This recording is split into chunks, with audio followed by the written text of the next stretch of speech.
Historians have highlighted the challenges in distinguishing between the factual and legendary accounts of the Harpes and their exploits, as reliable records from the time period are scarce.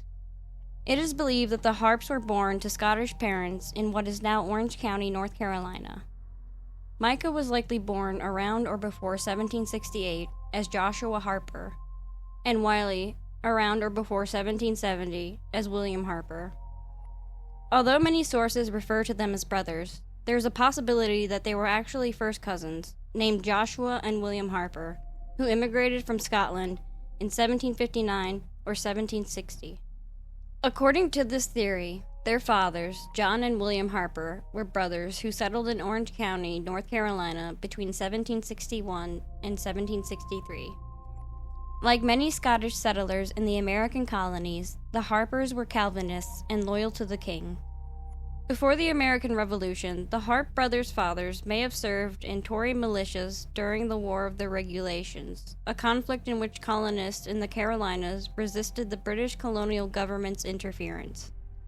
When the Revolutionary War began, the Harpe fathers attempted to join the Patriot forces, but were denied due to their previous associations with British loyalists.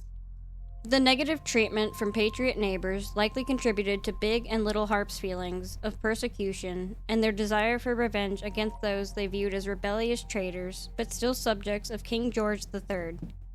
Reportedly, political tension between the Harpe family and the local Patriots escalated, leading to an attack on the family home by local revolutionaries.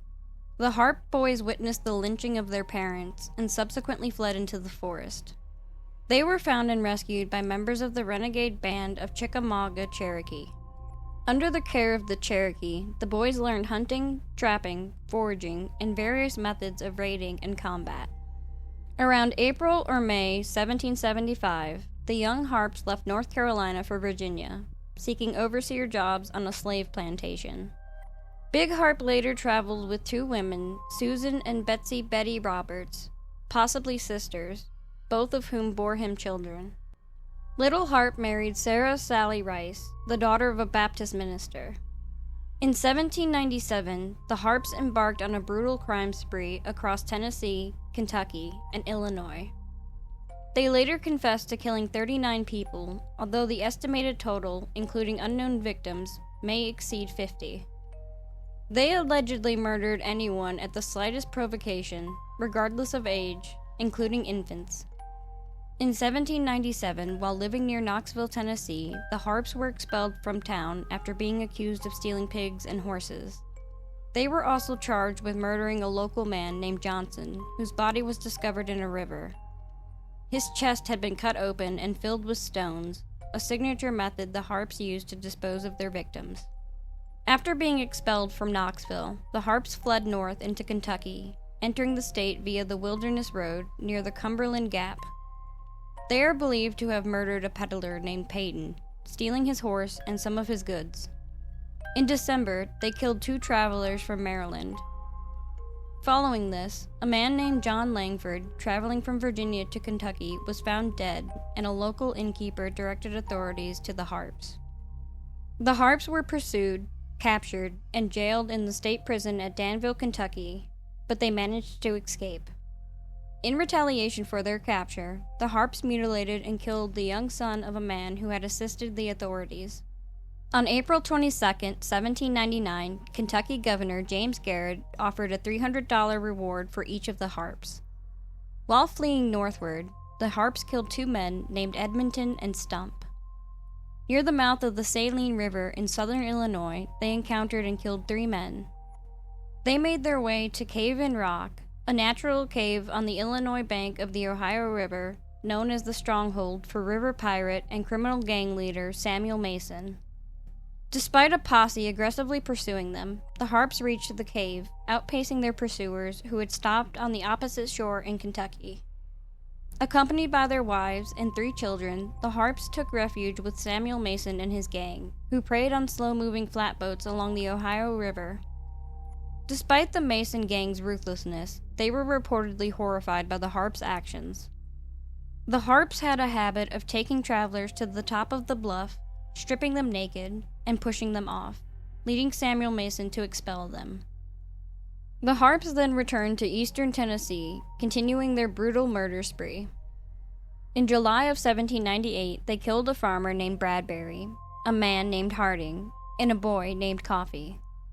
More bodies soon followed, including William Ballard, who was disemboweled and thrown into the Holston River, James Brassel, who had his throat slashed and was found on Brassel's Knob, and John Tully.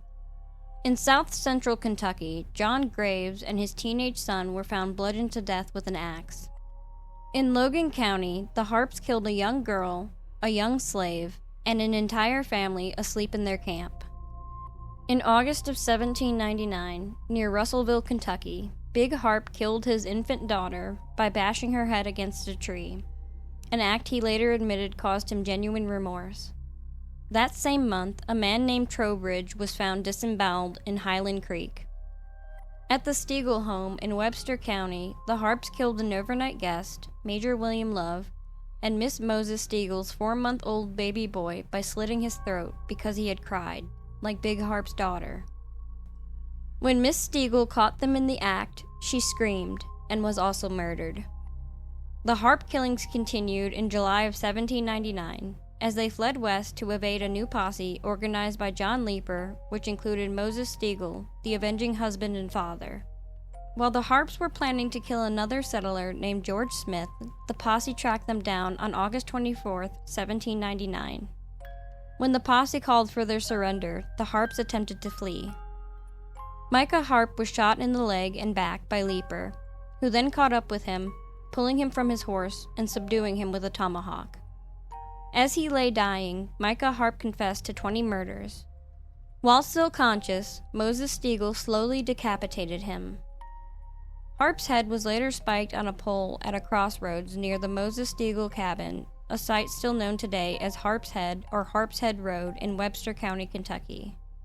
Wiley Harpe escaped the confrontation and rejoined the Mason Gang pirates at Cave-in Rock.